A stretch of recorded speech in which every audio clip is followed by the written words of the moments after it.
এই ভাইদের আমাদের প্রতি হক আছে, অধিকার আছে। তাদের এর মধ্যে সবচেয়ে বড় অধিকার হচ্ছে তাদের ভোটের অধিকার।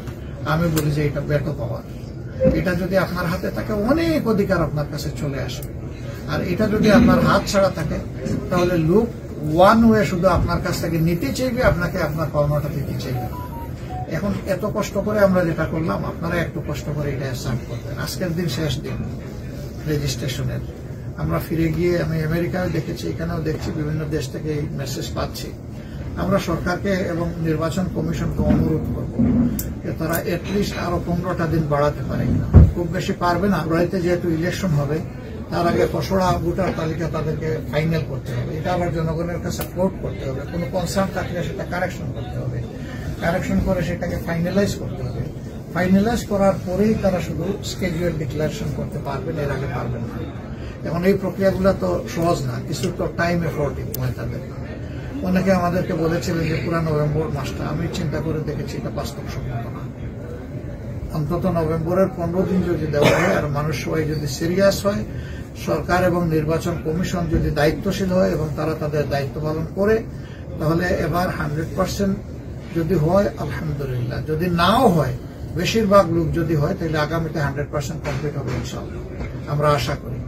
দরজাটা যে ওপেন হয়েছে, গুরুত্বটা যে সবাই স্বীকৃতি দিয়েছে, স্বীকার করে নিয়েছে, এটাই একটা অ্যাচিভমেন্ট। এখন বাকিটা ইনশাআল্লাহ আপনাদের সমান তালে যুদ্ধ করতে হবে আপনাদের অধিকার আপনাদের আদায় করার জন্য এবং ভোটের অধিকার নিশ্চিত করার জন্য। আমরা সরকারকে বলেছি শুধু ভোটার বানালে হবে না, তাদের ভোট আদায়ও নিশ্চিত করতে হবে। যে আপনারা যারে ভালো মনে করেন, আপনি আপনার চয়েসের পার্টি মেনকে ভোট দিবেন, কিন্তু আমাদের অনুরোধ আপনাদের প্রতি অবশ্যই আপনার এই মূল্যবান বেটো পাওয়ারটা আপনি নষ্ট করবেন না।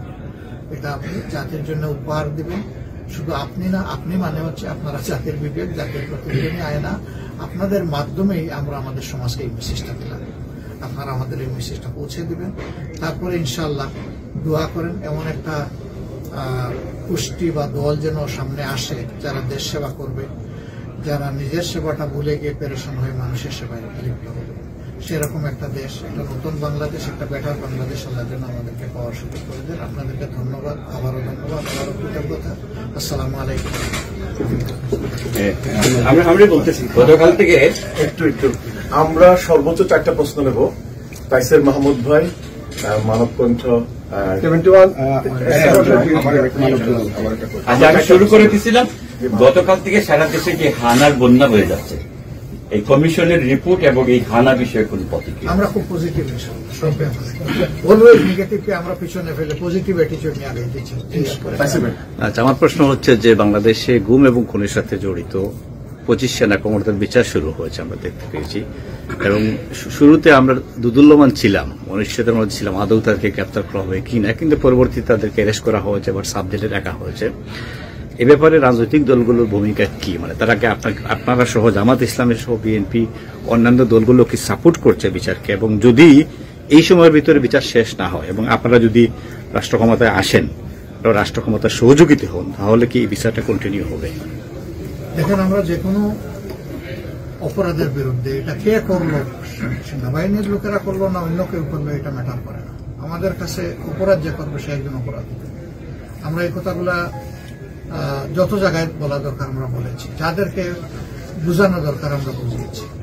আমরা এটা চাই না কারণ কোনো বিচার, কিন্তু অপরাধ হলে তার ন্যায় বিচার পাওয়ার অধিকার ভিক্টিমের অবশ্যই আছে।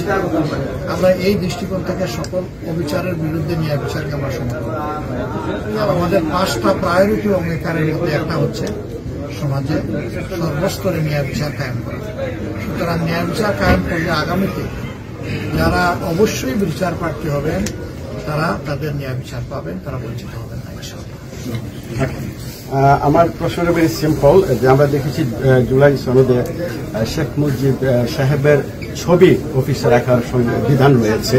তো আপনাদের একজন নেতা গতকালকে বলেছেন যে আসলে তিনি সম্মানিত ব্যক্তি। এটা যদি মিথ্যা হয়, আমি কন্টিনিউ করি আমার প্রশ্ন, ধরে নিলাম এটা মিথ্যা।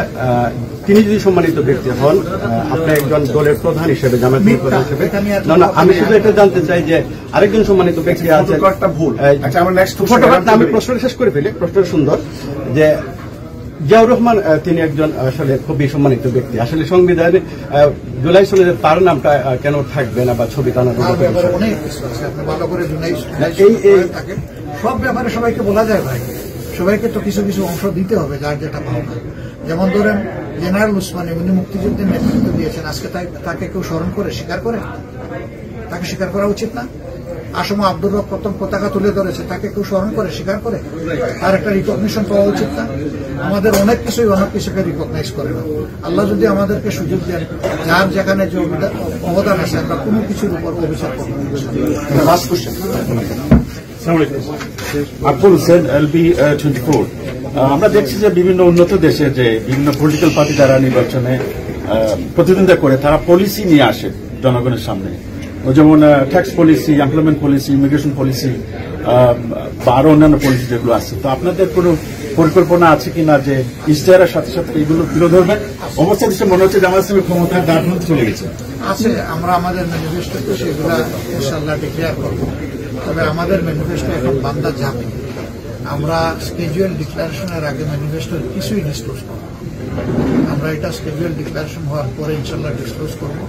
তখন আপনারা দেখতে পারবেন আমাদের ম্যানিফেস্টো কোরআনের আয়াত, আমাদের জ্ঞান বুদ্ধি অনুযায়ী সর্বোচ্চটা যেটা পারবো সেটাই করবো, যেটা পারবো না সেটা বলবো। এবং মিথ্যা কোনো আশ্বাস আমরা যাত্রী দেব না, যে যার ইচ্ছা তাই দেবে, এটা তাদের ব্যাপার। কিন্তু আমরা কোনো মিথ্যা আশ্বাস যাত্রী দেব না।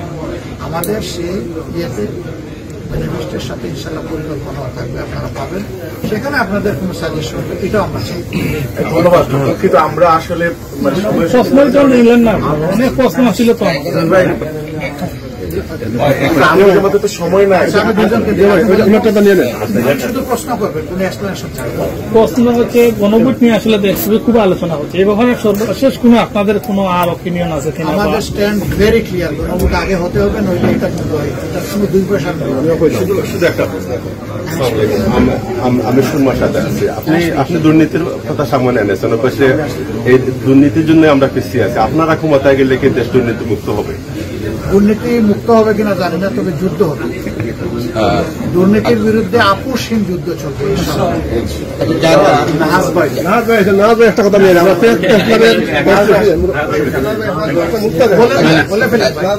আপনারা এই বাংলাদেশের বর্তমান এই গত 16 বছর আপনারা আন্দোলন সংগ্রাম করেছেন, বিএনপি করেছে, সর্বশেষ এনসিপি যারা করেছে, কিন্তু বর্তমানে যে আপনাদের মধ্যে যে হানাহানি বা আপনাদের মধ্যে যে বিভিন্ন প্রশ্ন বা বিভিন্ন এগুলো থেকে আপনারা অন্য পক্ষ সুযোগ পাবে বলে মনে করেন কিনা আপনারা?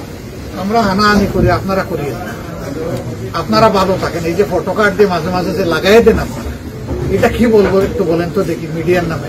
তারপরে যখন আমরা প্রতিবাদ করি পড়াভাবে, তখন এটা ডিলিট করে দেয়।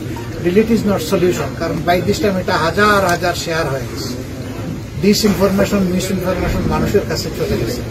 সাংবাদিকদের মাঝে যেমন দায়িত্বশীল সাংবাদিক আছেন, তেমনি মাঝে মাঝে কেউ কেউ কিন্তু সমাজকে বিপদে ফেলে দেন, টেনশনে ফেলে দেন, তার নিজের ইচ্ছাটা মার্কেটিং করার মাধ্যমে। আপনারা ওই রকম লোক যারা, এদেরকে আপনারাও ছাড় দেবেন। আর কোনো প্রশ্ন শুধু নাহাজ ভাই, অসুবিধা নেই, আমি আসতে দেরিতে আসছি, নিশ্চয়ই কেউ না কেউ প্রশ্ন করে ফেলছেন। আপনি বলেন, কি বলেন? আমি সম্প্রতি আমেরিকা সফর করে আসছেন, আমেরিকার স্টেট ডিপার্টমেন্ট বা মার্কিন কর্মকর্তাদের কোনো পজিটিভ ডায়ালগ কি হয়েছে আপনার? যে আলহামদুলিল্লাহ অনেক জায়গায় অনেকের সাথে কথা হয়েছে, সেটা কোনো দলের জন্য বলি না, এটা দেশের জন্য বলেছি, যা ভালো মনে হয়েছে। তাদেরকে সম্মান দিয়ে বলেছি, আমরাও দুনিয়ার সবার কাছে একটু সম্মান চাই। সম্মান আমরা পেতে পারি, তবে সম্মান পাইতে হলে সকলকে ধন্যবাদ। সকলকে ধন্যবাদ। আশা করি আমির জামাতের বক্তব্যগুলো উনি এক্স্যাক্টলি যেভাবে দিয়েছে সেগুলো রিপ্রেজেন্টেড হবে, ম্যানিফেস্টেড হবে। সকলকে ধন্যবাদ। আসসালামু আলাইকুম।